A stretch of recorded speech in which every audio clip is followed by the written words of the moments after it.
रांची के पिठौरिया थाना क्षेत्र में पिछले 2 जून को फायरिंग हुई थी। अब उस फायरिंग मामले का पुलिस ने खुलासा कर दिया है। एक आरोपी को गिरफ्तार कर लिया है। इस मामले में नामजद आरोपी शोएब अंसारी को हथियारों के साथ गिरफ्तार किया गया है और दूसरे आरोपी अफसर अंसारी ने पुलिस दबाव के आगे अदालत में आत्मसमर्पण कर दिया। क्या कुछ वजह रही थी और क्या कुछ हुआ था, पुलिस की तरफ से क्या कुछ कहा गया है, इन तमाम चीजों को लेकर चर्चा करेंगे। हमारे साथ हमारे संवाददाता मोइजुद्दीन है। मोइजुद्दीन, देखिए पुलिस की तरफ से क्या कुछ कहा गया और जो अपराधी पकड़े गए हैं उन्होंने क्या कुछ कहा इस पूरे मामले को लेकर।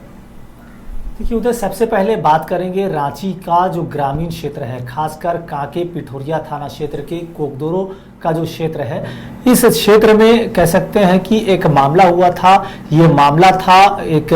कह सकते हैं कि एक हत्या का जो हुआ था मामला वर्ष 2022 में। उसी मामले को लेकर गवाही ना देने के दबाव को लेकर के तमाम चीजें उत्पन्न हुई थी और फिलहाल वर्तमान दिन में कह सकते हैं कि रांची पुलिस ने ये बड़ी सफलता हासिल की है कि उस मामले में जो केस हुआ था, जो तमाम चीजें क्लियर हुई थी, उसके 2 लोगों को पुलिस ने हिरासत में लिया है और वरीय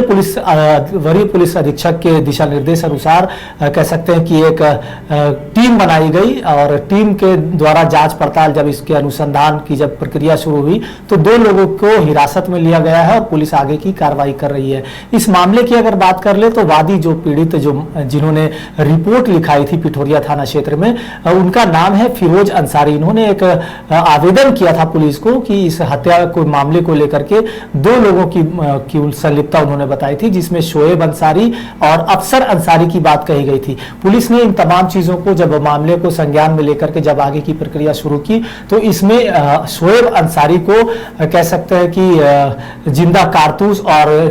7.5 mm के पिस्टल और पल्सर मोटरसाइकिल के साथ गिरफ्तार किया है, उनको हिरासत में लिया है। जबकि एक आरोपी जो है अफसर खान, उन्होंने जाकर अदालत में अपना सरेंडर कर दिया है। तो फिलहाल ये माना जा सकता है कि वर्ष 2022 में शुरू हुए इस मामले की गुत्थी अब रांची पुलिस ने सुलझा ली है और फिलहाल इस मामले में 2 आरोपियों को पुलिस ने हिरासत में लेकर इनको आगे की कार्रवाई के लिए जेल भेज दिया है। अब देखना होगा कि राजधानी रांची के ग्रामीण क्षेत्रों में जिस तरह से अपराधियों के द्वारा कह सकते हैं कि लोगों में एक तरह से अपना वर्चस्व बनाने के लिए गोलीकांड और इस तरह की घटनाओं को अंजाम देने का जो सिलसिला है ये कब तक थमता है। हालांकि पुलिस ने जो गिरफ्तारी की है इससे ये बात साबित जरूर होती है कि पुलिस को बड़ी सफलता जरूर मिली है और ऐसे मामलों पर अंकुश लगाने के लिए खास करके ग्रामीण क्षेत्र में जो अपराध की घटनाएं होती है उस पर अंकुश लगाने के लिए पुलिस ने जो कार्रवाई, जो दबिश बनाई है, ये काबिले तारीफ मानी जा सकती है। चलिए, तो पुलिस के दबाव में कुख्यात अपराधी ने आत्मसमर्पण कर दिया है, हथियारों के साथ आत्मसमर्पण किया है, तो कहा जा सकता है